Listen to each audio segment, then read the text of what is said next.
মাননীয় প্রধানমন্ত্রীর একটি মহতী উদ্যোগ, আমরা সবাই জানি যে উনি 5 বছরে 25 কোটি বৃক্ষরোপণের কর্মসূচি গ্রহণ করেছেন। তারই ধারাবাহিকতায় আজকে কক্সবাজার জেলার দুলাহাজরায় মাননীয় প্রধানমন্ত্রী 12টার সময় শুভ উদ্বোধন করেছেন এবং এই শুভ উদ্বোধনের পরেই আমরা আজকে এখানে বৃক্ষরোপণ কর্মসূচির যাত্রা শুরু করেছি এবং আমাদের আজকে আমরা এখানে 2005 ধরনের ফলজ বৃক্ষ এখানে আমরা আমাদের বিভিন্ন স্কুলের যারা কোমলমতি শিক্ষার্থীরা আছে তাদেরকে আমরা প্রত্যেকের 2টি করে আমরা গাছ বিতরণ করলাম এবং এটার মধ্য দিয়ে মূলত আমরা সিরাজগঞ্জ জেলায় আমাদের এই যে 5 বছরে যে আমরা প্রায় 30,000 থেকে 50,000 আমরা বৃক্ষ রোপণের আমরা পরিকল্পনা গ্রহণ করেছি।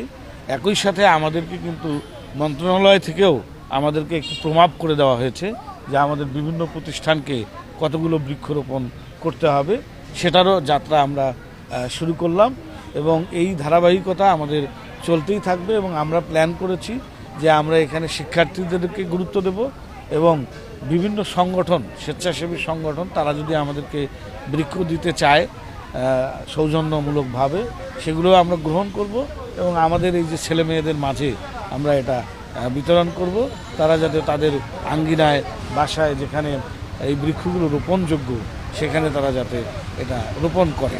পাশাপাশি আমরা আমাদের যে অফিস প্রাঙ্গণ রয়েছে, আমাদের বাসার যে প্রাঙ্গণগুলো রয়েছে যেখানে বৃক্ষরোপণের সুযোগ রয়েছে এখনও, সেগুলোতেও আমরা আজকে থেকে আনুষ্ঠানিকভাবে বৃক্ষরোপণ কার্যক্রম শুরু করব। অর্থাৎ মাননীয় প্রধানমন্ত্রী যে গ্রিন বাংলাদেশ তৈরির চিন্তাভাবনা করছেন, একইভাবে আমরা সিরাজগঞ্জকেও একটি গ্রিন সিরাজগঞ্জ হিসেবে যাতে রূপান্তর করতে পারি, তৈরি করতে পারি, আমরা সেই কার্যক্রম মূলত আজকে থেকে শুরু করব।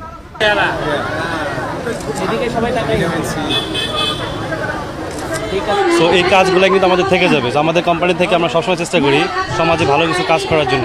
তার মধ্যে আমাদের একটা রেগুলার ধারাবাহিক কাজ হচ্ছে বৃক্ষরোপণ করা। মাননীয় প্রধানমন্ত্রীকে ধন্যবাদ যে সে 25 কোটি বৃক্ষরোপণ করতে চাইছেন এবং সে এটাকে নিয়মিত কার্যক্রমের মাধ্যমে এটা বাস্তবায়ন করবেন আশা করি ইনশাল্লাহ। কারণ আমাদের জায়গা থেকে আমরা তাকে হেল্প করব যেন 25 কোটি বৃক্ষরোপণ 5 বছর না, খুব দ্রুত সময় যেন বাস্তবায়ন হয় ইনশাল্লাহ। ঠিক আছে, থ্যাংক ইউ।